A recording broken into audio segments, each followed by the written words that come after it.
భరోసాపై భంగపాటే పెట్టుబడి సాయం మరింత ఆలస్యం. రైతు భరోసా పథకం కింద రైతులకు అందజేసే పంట పెట్టుబడి సాయం పంపిణీ మరింత ఆలస్యమయ్యే పరిస్థితులు కనిపిస్తున్నాయి.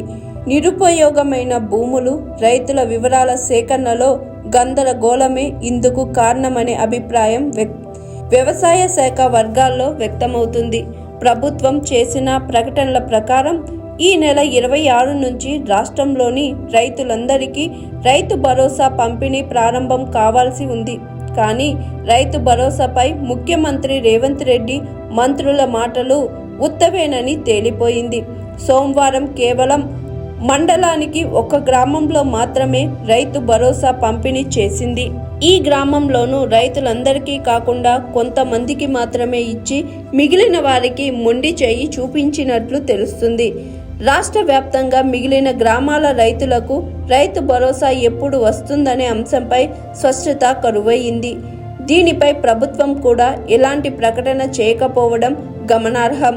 రైతు భరోసా పంపిణీకి భూముల సర్వే అడ్డంకిగా మారినట్లు తెలిసింది. సాగు చేయని భూములపై సర్వే ముగియకపోవడం, ఆ వివరాలను ఎంట్రీ చేయడంలో ఆలస్యం కారణంగా రైతు భరోసా ఇవ్వలేకపోతున్నట్లు వ్యవసాయ శాఖ వర్గాలు చెబుతున్నాయి. ఈ ప్రక్రియను పూర్తి చేసి గ్రామాల వారీగా ఆయా భూములను లాక్ చేసిన తరువాతే రైతు భరోసా పంపిణీ ప్రారంభమవుతుందని వ్యవసాయ శాఖ అధికారులు తెలిపారు.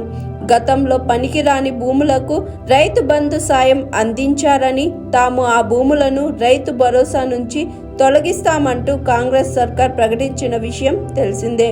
ఇందులో భాగంగానే ఏఈఓలు, రెవెన్యూ శాఖ అధికారులు కలిసి వారం రోజులుగా సర్వే నిర్వహిస్తున్నారు.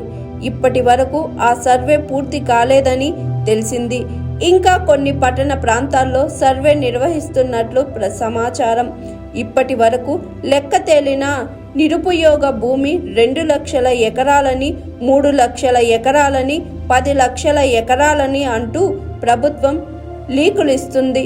అధికార లెక్క మాత్రం వెల్లడించలేదు. సర్వేలో గుర్తించిన పనికిరాని భూములను వెబ్సైట్లో ఎంట్రీ చేయాల్సి ఉంటుంది.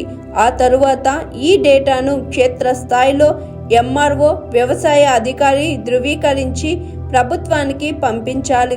దానిని ఉన్నతాధికారులు ఆమోదించాలి. ఆ తరువాత ఆయా భూములను గ్రామాల వారీగా ఫీజ్ చేయాలని, రైతు భరోసాకు అనుకూల, వ్యతిరేక భూముల వివరాలను రెవెన్యూ శాఖ నుంచి వ్యవసాయ శాఖకు పంపించాలి. అప్పుడు వ్యవసాయ శాఖ ఆర్థిక శాఖతో సమన్వయం చేసుకొని రైతు భరోసా డబ్బులు విడుదల చేయాలి. 2 నెలలు ఆగాల్సిందేనా? ఆదివారం 2 పథకాల ప్రారంభోత్సవం సందర్భంగా సీఎం రేవంత్ రెడ్డి కీలక వ్యాఖ్యలు చేశారు. ఈ పథకాలను మార్చి 31 వరకు పూర్తి చేస్తామని ప్రకటించారు.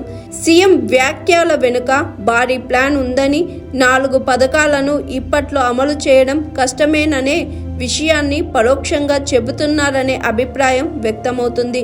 రైతు భరోసాను కూడా రైతులందరికీ పంపిణీ చేయడానికి మార్చి 31 వరకు సమయం తీసుకుంటారనే చర్చ జరుగుతుంది. దీంతో రైతులు రైతు భరోసా కోసం మరో 2 నెలలు ఎదురు చూడక తప్పదనే అభిప్రాయం వ్యక్తమవుతుంది. Hi, this is Swathi. Like చేయండి, షేర్ చేయండి, కమెంట్ చేయండి అండ్ సబ్స్క్రైబ్ చేయండి GR TV. Hi, this is Monica. Please like, share and subscribe GR TV.